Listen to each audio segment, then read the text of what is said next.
What's up, you guys? Welcome to the December 21st edition of NBA 3-Ball presented by Establish the Run. I'm your host, Mike Gallagher, getting ready to set you up for 10 minutes of NBA news, and we won't be previewing today with no games. We appreciate you guys, so give us a rate, thumbs up, and comment, and we'll make this the best we can.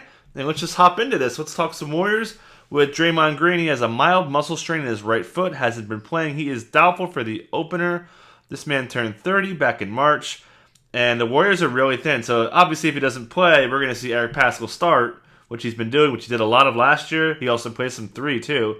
But the next question you ask yourself is like, okay, what do you do behind him? Marquise Chris isn't a 4 anymore, unlike his Suns days. And they're going to have to slide guys down. They're going to have to play Wiggins, kind of staggered away from Paschall there. We've seen Kelly Oubre play some 4, so they've got answers. But obviously Paschall's going to have to play a decent amount of minutes. It's going to probably put Damian Lee in the rotation. And even Ken Bazemore could see a couple more minutes. We saw Michael Mulder make the roster too, so that was interesting to see. But yeah, they've got some answers. They're gonna have to play smaller, and that's fine. They've been playing. They want to play fast too, so it should be all right. But yeah, obviously concerned for Draymond moving into the season. Marcus Morris is still dealing with right knee soreness moving to the Clippers. He's actually had right knee soreness in 2017, 2018, and 2019. Nothing was major, but again, guys getting older, something to keep an eye on. And Tyronn Lue, interestingly, said that he would expect Nick Batum to start at the 4, which has been happening in the preseason. Batum's been pretty bad. He only has a 12.4 usage rate in the preseason. He only shot 35% from the field last year in 22 games. He's been getting hurt a lot. So that's something we got to remember. And then also, moving to the Pacers, good news on the Pacers. TJ Warren with plantar fasciitis, he returned to practice. He was doing 30-minute workouts earlier in the week as well. This is the same right foot that had plantar fasciitis back in August. So it was alarming to see him still banged up, right?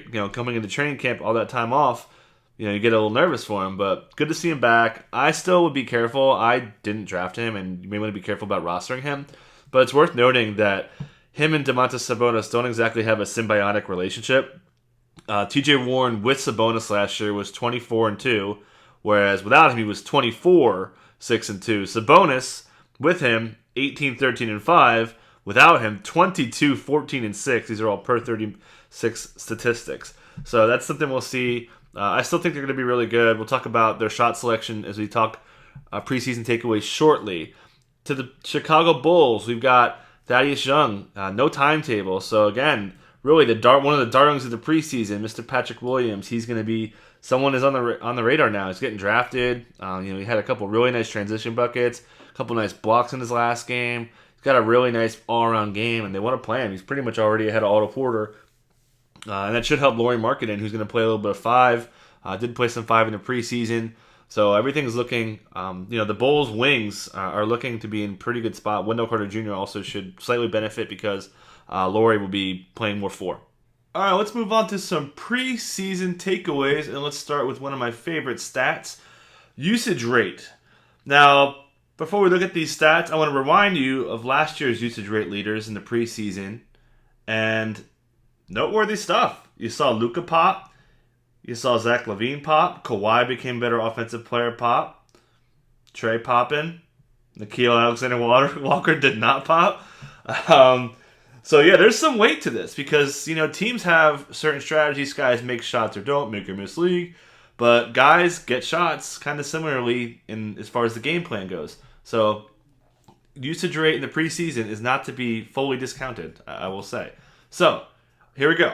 Number 1, Joel Embiid. It's only one game, so I don't really put too much into that. Giannis, beast. He's going to be a monster again. We know that. LeBron had a bunch of shots. Christian Wood only played one game. We saw what he did there. Luka's sky-high usage rate again. After last year, we saw him pop again. Karis LeVert probably coming off the bench. He should be busy. And then Jason Tatum, man.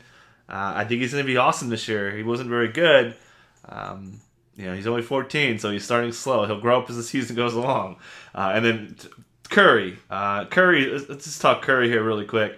So if you see his highlights, it was just 3 balls all day. It's on my Twitter for the full video, but I'll show you a couple. It's just all these off screens, transition threes. Like the guy just makes so many buckets. It's awesome. So don't discount usage rate as you see Steph here lighting it up. Let's talk blocks per 36. Fittingly, the Swatter boy with ridiculous blocks. leading the league at 4.7 blocks per 36. We saw him actually drop off last year. He was, I think, at 5.3 blocks per 36. It almost got cut in half with bigger volume. So, I mean, we know this guy, like, he is the ultimate, through him and Mitch, right? The ultimate three-point shot blockers.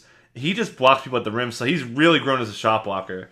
And just as far as moving with guys and guys who are kind of driving, he's guarding the perimeter. I think he's done exceptionally well at that, rather than just like, okay, I'm at the rim, you're coming at me, I'm going to block you.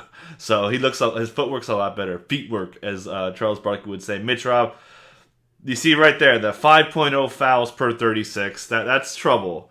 It's actually come down a little bit. He had a good game to bring him down. So that was nice to see. Kevin Durant, he's also popped lately. In the Warriors days, his block rate really spiked up. So I'm kind of buying that too.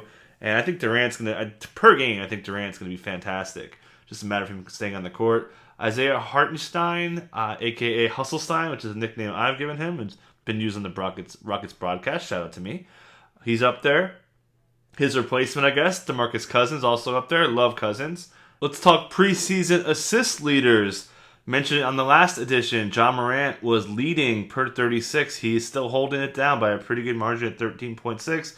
No surprise, Chris Paul's up there. Jokic popping, and that should continue. We see that the Nuggets want to play more at the rim shots and more three shots. Guess what? Those shots are more assisted, so that means there should be more of a bigger piece of a pie, or bigger pie, for Jokic to eat out of and get more assists. So his numbers should be really good. A lot of triple-doubles coming. TJ McConnell, always an assist gold mine. And Bam Adebayo, as you see, his assists rolling here. So sold on Bam getting an assist bump. I think he's going to have more than 3 triple-doubles, maybe 3 times or 4 times as many, if that's a hot take or not. But I'm really sold on Bam with the dribble handoffs and just kicking out and driving. And he's just so freaking good. And you see even Ben Simmons, Harden, and De'Aaron Fox a little bit higher too. So going back to the pace leaders here, we got the Grizzlies up top, the Wolves, 2 teams that have always talked about going faster. And then OKC, also really high with Shea. And Hamidou Diallo got a little bit of buzz today as handling the ball more. So super low-key, possible punt player as George Hill or these other guys miss time. But Hamidou Diallo is a guy to keep an eye on. We know the Hawks want to play fast. Mentioned the Warriors earlier want to play fast.